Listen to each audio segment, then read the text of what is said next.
Hello. Vamos a continuar con esta sección de la Biblia como tal, lo que es, para ayudarnos a entenderla mejor y a sacarle mucho más jugo. El tema que vamos a estar analizando hoy son géneros literarios. ¿Qué es eso? ¿Con qué se come? Ahorita lo vamos a ver. Está muy fácil. Primero, ¿qué es un género literario? Es la forma en la que el autor decide decir algo. Me quedé igual. Ok, pongamos un ejemplo. Yo voy a un concierto o a una misa y le digo al que cantó, oye, qué bonito cantas. Es una forma de decirlo, muy directo al grano. O si te quieres ver más poético, o si eres un chavo que no te le da a la chava del coro, le dices, tienes la voz de los mismísimos ángeles. Ya es como echándole más crema a los tacos, ¿no? Ya tiene otra intención, quiere acentuar el piropo. Y no lo dice igual, pero está diciendo lo mismo. Entonces, alguien a lo mejor que tiene una mente muy directa y escucha o lee, tienes la voz de los mismísimos ángeles, podría decir.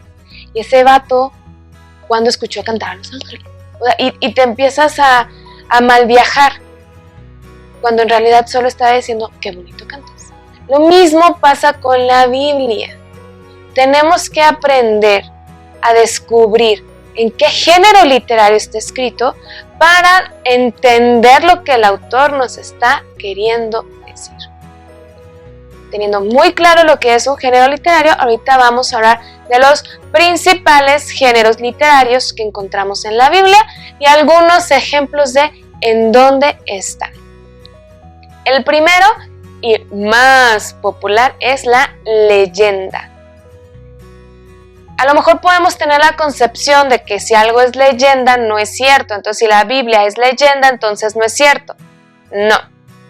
¿Qué es la leyenda? Es un hecho histórico, real, pero visto a través de los ojos de la fe. ¿Cómo? Imagínate que tú vas al cine y vas a ver una película 3D. Si tú no te pones los lentes esos aparatosos que te dan, se ve borroso, se ve feo. Pero en cuanto te pones esos lentes, ya empiezas a ver los efectos y casi te quitas porque te avientan cosas, ¿no? Eso es la leyenda. El hecho histórico ahí está, pero es como si el autor sagrado se pusiera los lentes de la fe, los lentes de Dios. Entonces, algo muy sencillo que pasa, lo ve a través de los ojos de Dios. Y no solo lo sencillo, también lo grande. Por ejemplo, la salida de Egipto del pueblo de Israel. El pueblo sale, eso es un hecho histórico. Estaban en Egipto y ahora están en la tierra prometida. Pero en el relato vamos a encontrar cómo se nota la mano de Dios todo el tiempo. Por eso es una leyenda, porque es un hecho histórico visto a través de los ojos de la fe. Las leyendas pueden ser respecto a personas o respecto a lugares. Por ejemplo, la historia de Abraham, la historia de Moisés, son leyendas de personajes. Pero también la Biblia nos cuenta de este lugar se llamó así por y te cuentan la historia de ese lugar. También tenemos el género legislativo. ¿A qué nos suena? A leyes. Este va a ser muy popular, prácticamente todo el Pentateuco, menos el Génesis, está plagado de esto.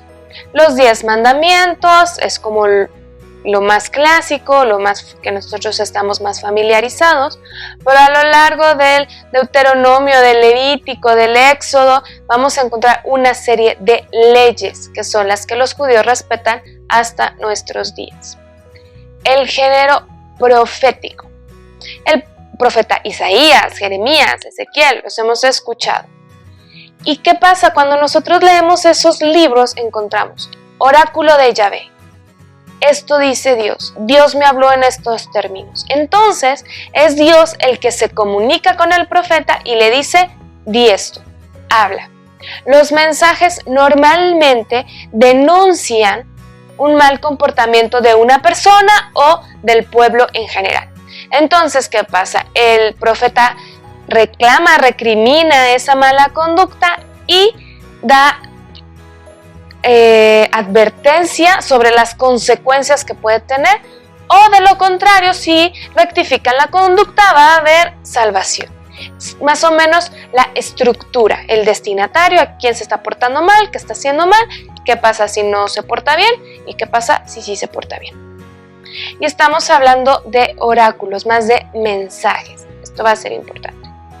Tenemos el género sapiencial, que nos remonta a sabiduría. Así como nosotros tenemos nuestros refranes populares, en ese momento también los tenían. Por ejemplo, tenemos todo un libro que se llama Proverbios. Este libro son pequeñas sentencias, pero al leerlas con detenimiento te das cuenta que son refranes tal y como los tenemos ahora.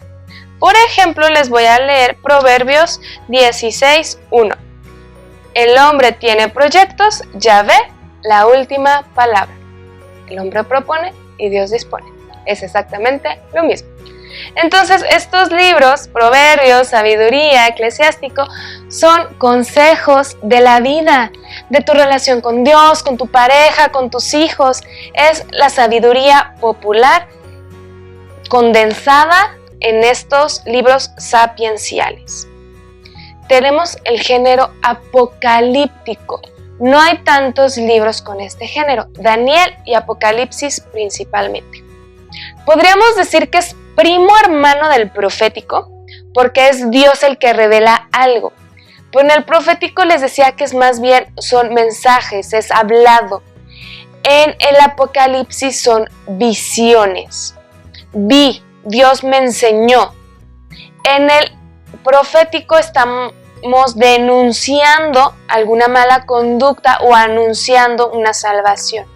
En el apocalíptico son mensajes de esperanza. Es un pueblo perseguido, pero al final Dios va a tener la última palabra. Por eso son diferentes y entran en géneros literarios diferentes. El epistolar. Este es estelar en el Nuevo Testamento. Pablo y otros apóstoles también, pero el que más cartas tiene es Pablo, le escribe a las comunidades. Y como encontramos una carta nosotros, a lo mejor ya no escribimos tantas cartas, pero un email, destinatario, mensaje, conclusión, igual. Queridos hijos, les escribo porque saludos, besitos, bye. Es la estructura de una carta como la conocemos. Va escrita a una comunidad en particular y la temática es sobre lo que vive esa comunidad en particular. Puede ser para comunidades o puede ser para personas. Tenemos las cartas a Tito, a Filemón, que son exclusivamente para una persona. También tenemos el género poético. No es lo mismo que el sapiencial. El sapiencial es un tema más de sabiduría. El poético son poemas, son cantos. Por ejemplo, el Cantar de los Cantares es un canto al amor. Es la pareja que se cantan el uno al otro el amor tan hermoso y eterno que se tiene. Aquí también entramos los salmos, que son cantos de alabanza, de añoranza, de diferentes temas por los que va pasando el pueblo de Israel. Después vienen las parábolas. Sí, Jesús es como el non plus ultra de las parábolas, pero él no las inventó. Ya eran no comunes, pero sí sabían de su existencia previo a Jesús. ¿Qué es una parábola? Un cuento, pero que nos está ejemplificando una realidad actual. Y 100% su objetivo es didáctico. Lo que quieres hacer con esto es enseñar. ¿Por qué funcionan? Porque uno, te sales tú de la historia, entonces es más difícil ver los problemas cuando tú estás adentro que verlos en alguien más. Entonces, la parábola eso te permite verle la problemática desde fuera y son más fáciles de aprender. Al no haber, cuando se dijeron escritos de las parábolas, era más fácil comunicarlas. Por eso es un recurso didáctico muy efectivo. Y finalmente vamos a tener la metáfora y la alegoría. La metáfora es como el ejemplo que les puse al principio. Cantas muy bonito, tú tienes voz de ángel. Es decir una cosa con otra. Y la alegoría es una serie de metáforas. Por ejemplo, en el Evangelio de Mateo, empieza Jesús, el reino de los cielos es como, el reino de los cielos es como, y es una serie de varias comparaciones del reino de los cielos. Eso es una alegoría, cuando juntas un montón de metáforas. Estos son los principales géneros literarios. Si podemos entender esto, estamos del otro lado. Y como ya les decía, ¿para qué nos sirve? Para llegar mejor al mensaje, entender realmente cuál es el objetivo del autor sagrado y poder sacarle más jugo a lo que Dios nos está queriendo decir a través de su palabra. Si te quedó alguna duda, quieres ahondar en alguno, o tú te has encontrado otro, o incluso tienes claro ejemplos de alguno, déjalo en los comentarios. Ayúdanos a difundir. Espero que esto te sirva muchísimo para tu apostolado. Bye.